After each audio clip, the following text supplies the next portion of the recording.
अगर आप सब्सक्राइब है तो सब्सक्राइब बटन के बगल वाले बेल आइकन पर क्लिक कीजिए और आपको मेरे वीडियोस एग्जैक्ट उसी वक्त मिल जाएंगे जब मैं उसे अपलोड करता हूँ। हमारी दुनिया में दो तरह की चीजें हो सकती है।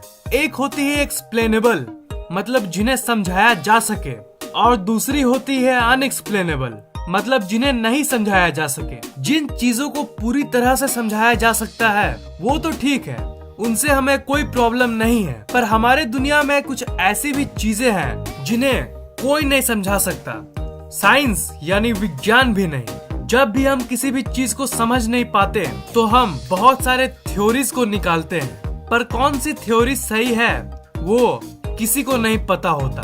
हमारा शरीर भी कुछ वैसा ही है। शरीर के ऐसे बहुत सारे प्रोसेसेस हैं जिन्हें साइंस समझा सकता है, पर हमारे शरीर के अंदर कुछ ऐसी भी चीजें होती है जिन्हें साइंस नहीं समझा सकता। Let's explore 5 things our body does that science can't explain. Number 5, hypnic jerk. आप बेड पे सोने जाते हो, फिर आंखें बंद करते हो और धीरे धीरे आपको नींद आने लगती है। पर क्या आपके साथ ऐसा कभी हुआ है कि नींद आते समय आपको सडनली अचानक झटका सा लगता है? आपको ऐसा लगता है कि आप किसी ऊंचे जगह से गिर गए थे। उस समय आपकी नींद तुरंत टूट जाती है। इस फेनोमेनन को हम लोग हिप्निक जर्क कहते हैं।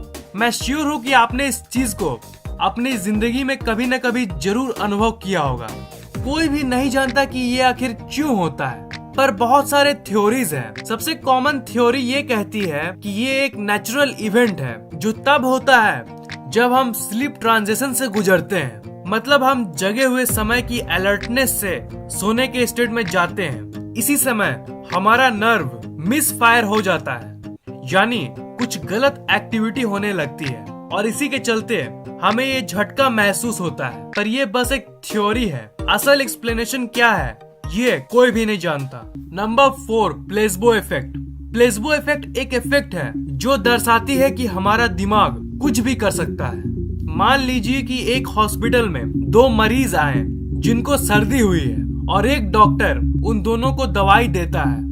पहले आदमी को वो सर्दी की असली टैबलेट्स देता है और दूसरे को जस्ट शुगर पिल्स, पर दोनों को ये कहा गया कि इस दवाई से वो ठीक हो जाएंगे।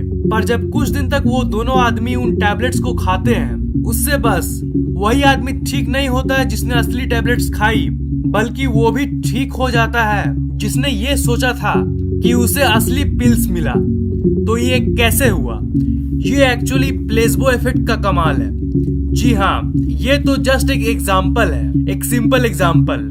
इस इफेक्ट के मदद से डॉक्टर्स ने कई लोगों की बड़ी बड़ी बीमारियों को ठीक किया है। सिर्फ सोच और थिंकिंग से ही उनका बीमारी ठीक हो जाता है। सिर्फ पिल के मामले में ही नहीं, सर्जरी के मामले में भी ये प्लेसबो इफेक्ट काम करता है। ऐसे बहुत सारे एक्सपेरिमेंट्स कंडक्ट किए गए हैं जिनमें लोगों को झूठी बात बताई जाती है कि उनकी सर्जरी हो रही है, पर असल में कोई सर्जरी नहीं होती। पर ये बिल्कुल वैसे ही ठीक हो जाते हैं जैसे मानो इनका सच में सर्जरी किया गया हो। ये दिमाग से जुड़ी एक ऐसी चीज है जो अनएक्सप्लेनेबल है। ये क्यों होता है इसका एक्सप्लेनेशन किसी के पास नहीं है। हमारा दिमाग और हमारी सोच हमें हील कर सकती है, ये बात तो बड़ी ही चमत्कारी है। इसका मतलब हमारा दिमाग हम जितना सोचते हैं उससे कहीं ज्यादा रहस्यमय है। इसकी कोई डिसेंट थ्योरी आज तक नहीं निकल पाई, पर शायद हम जब कोई चीज को मान लेते हैं तब रियलिटी में वही मैनिफेस्ट होने लगती है। इसलिए लोग कहते हैं कि हमें हमेशा पॉजिटिव सोचना चाहिए। Number 3, yawning. हम लोग सब जमाई लेते हैं, इज़न्ट इट? यहाँ तक जानवर भी जमाई लेते हैं, यहाँ तक सांप और मछलियाँ भी जमाई लेती है। बच्चे भी अपने माँ के पेट में जमाई लेते हैं। पर अजीब बात जानते हो अब क्या है? किसी को नहीं पता कि हम आखिर जमाई लेते क्यों हैं। अब कुछ लोग कहेंगे कि ये क्या बोल रहा है। इसका तो आंसर सिंपल है, हमारी बॉडी के अंदर ऑक्सीजन की कमी हो जाती है जिसके चलते हम जमाई लेते हैं, सिंपल। पर ये सिर्फ एक थ्योरी है। ये हमें फर्स्ट प्लेस में ये नहीं समझा सकते कि ये प्रोसेस की शुरुआत कहाँ से होती है। दूसरी अजीब बात यह है कि जमाई आखिर कॉन्टेजियस कैसे हो सकती है, मतलब वो फैलती क्यों है। क्या आपके साथ ऐसा कभी हुआ है कि जब आप किसी और को जमाई लेते हुए देखते हो तो आपको भी जमाई लेने का मन करता है? आप लोगों में से सारे नहीं, कुछ लोगों ने तो जरूर ये एक्सपीरियंस किया होगा। नंबर 2, डेजा वू। क्या आपको कभी ऐसा लगा है कि ओह, ये तो मेरे साथ पहले भी हो चुका है, और फिर आप याद करने लगते हो कि ये कब हुआ था और अचानक से वो फीलिंग चली जाती है। ऐसी घटना को हम डेजा वू कहते हैं। इस फ्रेंच वर्ड डेजा वू का इंग्लिश में मतलब है ऑलरेडी सीन। ऐसी फीलिंग कि आपके साथ जो हो रहा है वो पहले भी कभी हो चुका है, चाहे कभी पहले या फिर आपके सपने में या फिर शायद आपके पिछले जन्म में। अगर आप इन चीजों पर मानते हो तो इस फीलिंग को हम डेजा वू कहते हैं। अजीब बात यह है कि साइंस अभी तक पता नहीं लगा पाई है कि डेजा वू एग्जैक्टली किसके चलते होता है, पर बहुत सारे थ्योरीज है जो डेजा वू को एक्सप्लेन करने का दावा करती है।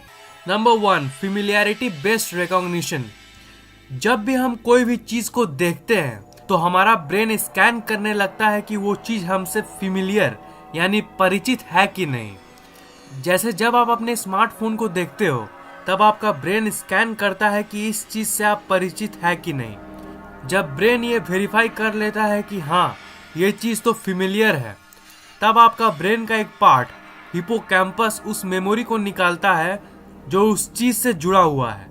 जब आप अपने स्मार्टफोन को देखते हो तब आपका ब्रेन अनकॉन्शियसली उस दिन को भी याद करता है जब आपने इस स्मार्टफोन को पहली बार देखा था, और आपका ब्रेन इस स्मार्टफोन से जुड़ी हुई बाकी इंसिडेंट्स को भी याद करता है। और इस सब से ये फर्दर वेरीफाई हो जाता है कि ये ऑब्जेक्ट आपसे परिचित है। ब्रेन के इस प्रोसेस में जब कुछ लोचा हो जाता है तब आपका ब्रेन समझ नहीं पाता है कि आप उस चीज से परिचित हो कि नहीं। जैसे मान लीजिए कि आप एक नए हिल स्टेशन पे गए हो, वो हिल स्टेशन आपके लिए नया होता है, पर तब भी आपका ब्रेन उस लोचे के चलते बोलता है कि ये जगह आपसे परिचित है, और सडनली आपको लगने लगता है कि आप इस जगह पे पहले भी आए हो। आपका ब्रेन आउट ऑफ सिंक हो जाता है और तब आपको डेजा वू होता है। Number 2, the hologram theory.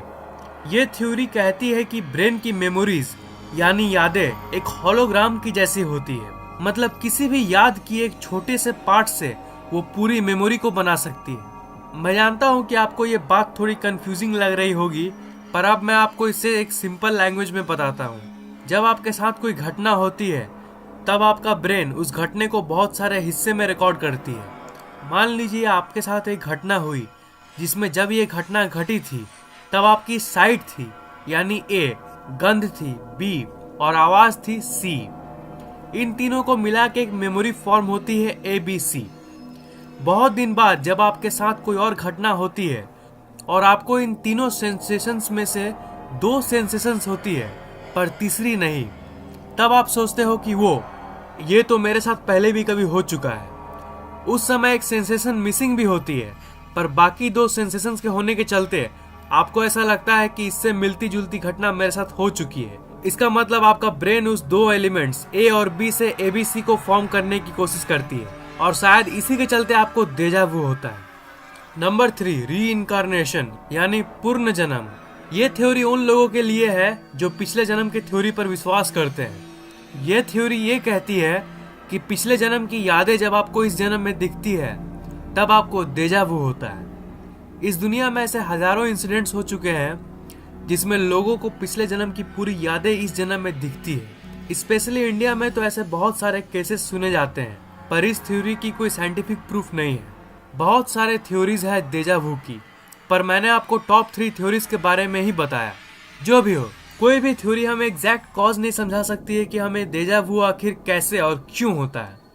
ये साइंस की दुनिया की एक अनएक्सप्लेन्ड मिस्ट्री बन के रह गई है। Number 1, sleep. अगर हम लोग कम सोते हैं तो हमारी दिमाग की फंक्शनिंग पावर बहुत कम हो जाती है। अगर हम लोग लॉन्ग पीरियड्स तक नहीं सोए तो हमें ज्यादा गुस्सा आने लगता है और हम बहुत जल्दी फ्रस्ट्रेटेड हो जाते हैं। इसका मतलब हम नहीं सोने की नेगेटिव इफेक्ट्स को जानते हैं, पर in the first place actually हम यही नहीं जानते कि आखिर हम सोते क्यों हैं, मतलब आखिर क्यों। हाँ, आप लोगों में से कुछ लोग तो कहेंगे कि इस क्वेश्चन में क्या खास बात है, हम अपने शरीर को आराम देने के लिए सोते हैं। पर हर मिस्ट्री की तरह ये बस एक थ्योरी है। अगर हम लोग इस क्वेश्चन की गहराई में जाएं, तभी हम लोग समझ पाएंगे कि ये क्वेश्चन कितना फंडामेंटल है। आखिर हम सोते क्यों हैं। ऐसे और भी बहुत सारे थ्योरीज हैं। जैसे और एक थ्योरी कहती है कि सोते समय हमारा ऑक्सीडेटिव डैमेज रिपेयर होता है, पर इसका एग्जैक्ट एक्सप्लेनेशन किसी के पास नहीं है। क्या आपको पता है कि ये सवाल साइंस की ग्रेटेस्ट अनसॉल्व्ड मिस्ट्रीज यानी अनसुलझे रहस्यों में से एक है। इसकी एग्जैक्ट कॉज किसी को नहीं मालूम है। देखा जाए तो दो क्वेश्चंस है, सपने क्यों आते हैं और आखिर हम सोते क्यों हैं। दोनों के बस थ्योरीज ही हैं, कोई एग्जैक्ट एक्सप्लेनेशन किसी के पास नहीं है। तो आप क्या सोचते हो इन मिस्ट्रीज के बारे में? मतलब आपको क्या लगता है कि आखिर हम लोग को हिप्निक जर्क्स क्यों होता है, या फिर हमें प्लेसबो इफेक्ट क्यों होता है, या फिर हमारे साथ डेजा वू क्यों होता है? और आपको इन पांचों चीजों में से एक भी हुआ हो तो नीचे कमेंट करना मत भूलिएगा। इस वीडियो को लाइक, कमेंट और शेयर करना मत भूलिएगा। और मैं हर 2 दिन में ऐसे ही इंटरेस्टिंग वीडियोस अपलोड करता रहता हूँ, इसीलिए इस चैनल को सब्सक्राइब करना मत भूलिएगा। आप हमारे फेसबुक पेज को लाइक, ट्विटर और गूगल प्लस को फॉलो कर लीजिए ताकि हम लोग आपस में हमेशा कनेक्टेड रहें। लिंक्स मैंने डिस्क्रिप्शन में दे दिया है।